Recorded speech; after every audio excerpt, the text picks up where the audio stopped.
सुषमा अंधारे या हजर झालेल्या आहेत. एकनाथ शिंदे यांच्याबाबत जे विडंबनात्मक काव्य तयार केलं होतं त्या संदर्भात त्यांनी पण आपली प्रतिक्रिया दिली होती. या सगळ्या चर्चेमध्ये नेमकं काय झालं आणि आज काय नेमकं घडलं? मागील एक 22 ते 25 दिवसापूर्वी कुणाल कामरा यांची साक्ष झाली होती. सदर प्रकरणात प्रवीण दरेकरांच्या तक्रारीवरून सुषमा अंधारे देखील यामध्ये आरोपी होत्या. त्यामुळे त्यांची देखील आज साक्ष नोंदवण्याचं काम दरेकरांच्या समोर क्रॉस साक्ष घेण्याचं काम आम्ही केलं, ज्यामध्ये सातत्याने त्यांना अनेक प्रश्न 22 ते 23 प्रश्न आम्ही विचारले. त्यामध्ये सन्माननीय सदस्य अनिल परब असतील, मनीषाताई कायंदे असतील यांनी देखील क्रॉस क्वेश्चनिंग केलं.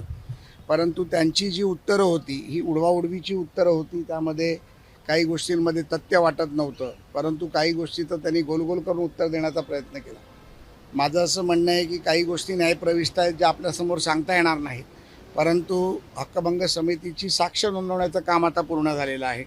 त्यामध्ये त्यांना वकिलाकडून अजून काही त्यांना सांगायचं आहे का याबद्दल देखील त्यांना एक चान्स आम्ही देण्याचा प्रयत्न केला, परंतु त्यांनी त्यामध्ये समाधान व्यक्त केलं की यापुढे कुठल्याही प्रकारचं मला उत्तर किंवा लेखी पत्र द्यायचं नाही आहे. त्यामुळे आज साक्ष नोंदणी कंप्लीट झालेली आहे. पुढच्या एखाद्या बैठकीमध्ये सर्व समिती याच्यावरती पुनर्विचार करेल.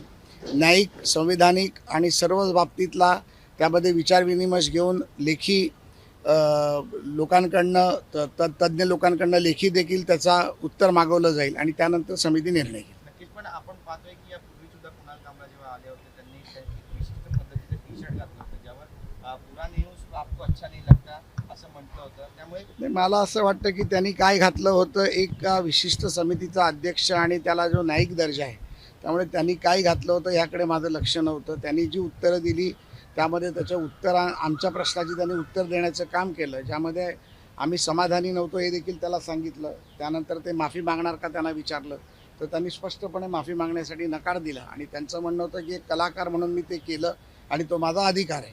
आणि तसंच आजही सुषमा अंधारे ताईंचं म्हणणं होतं की संविधानाच्या कलम 3 आणि 19मध्ये एक व्यक्ती स्वातंत्र्याचा भाग आहे. त्या व्यक्ती स्वातंत्र्यामध्ये कुणाल कामरा बोलले, मी कुणाल कामराला ओळखत नाही, परंतु त्यांनी त्यांची कविता रिपीट केली. कोणाबद्दल बोलले हे माहीत नाही, परंतु मला असं वाटतं की जो संविधानिक अधिकार कुणाल कामराला आहे तसाच संविधानिक अधिकार एकनाथ शिंदेला आणि या सभागृहाला देखील. त्यामुळे सभागृहाचं काम जे होतं हे सभागृहाचं काम हे संविधानिक पद्धतीमध्ये होतं. ज्या परमपूज्य डॉक्टर बाबासाहेब आंबेडकरांनी लिहिलेल्या संविधानाची शपथ घेऊन ते उत्तर देत होत्या, त्या परमपूज्य डॉक्टर बाबासाहेब आंबेडकरांच्या संविधानानेच आम्हाला विशेष हक्क समितीचा अधिकार दिला आहे. त्यामुळे पहिलं तर ती संविधानिक समिती काय आहे त्यांना आम्ही विचारायचा प्रयत्न केला तर त्याची त्यांना कल्पना नव्हती. सचिवाच्या माध्यमातून ती समिती किती मोठी आहे, समितीचे अधिकार काय, समिती काय करते याबद्दल आम्ही त्यांना माहिती दिली आणि त्यामुळे संविधानाच्या कार्यकक्षेत संविधानाने दिलेल्या अधिकारामध्ये, न्यायिक अधिकारामध्ये आम्ही निर्णय.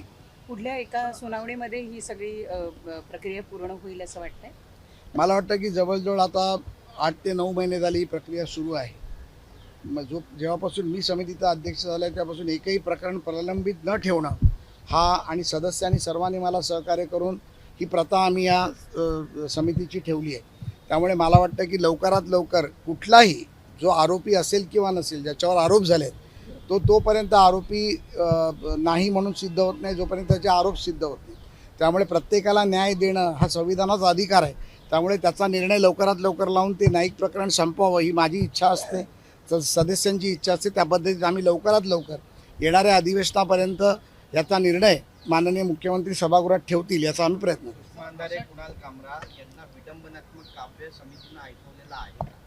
मागच्याच वेळेला ते ऐकवलं गेलं होतं. त्यावेळेला कुणाल कामरा, दरेकर साहेब आणि अंधारे मॅडम आणि सर्व सदस्य उपस्थित होते. त्यावेळेला त्यांनी कुणाल कामरांनी केलेली टीका टिप्पणी आणि सुषमा अंधारेंनी केलेली टीका टिप्पणी ही त्यांना चित्रफीतद्वारे आणि ध्वनिफीतेद्वारे दोन्ही पद्धतीने ऐकवली.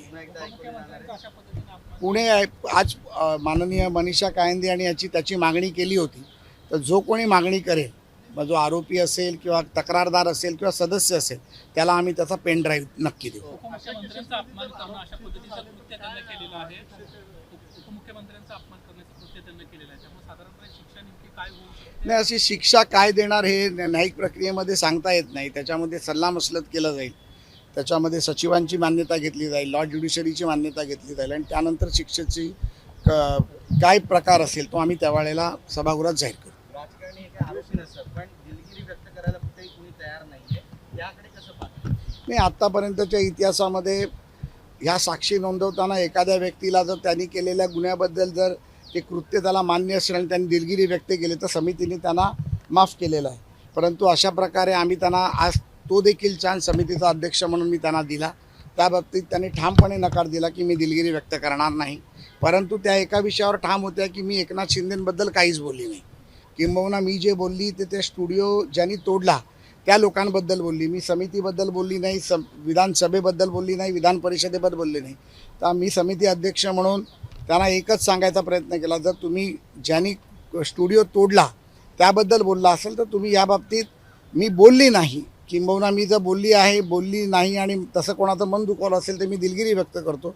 या पद्धतीत आपण दिलगिरी व्यक्त करावी अशी विनंती न्यायिक संस्थेने त्यांना दिली. आता त्यावर ते त्यांचं उत्तर देतील. अडचणी वाढतील सुषमातांची असं वाटतंय? ते असं कसं सांगता येणार, आपल्याला काहीतरी विचारू.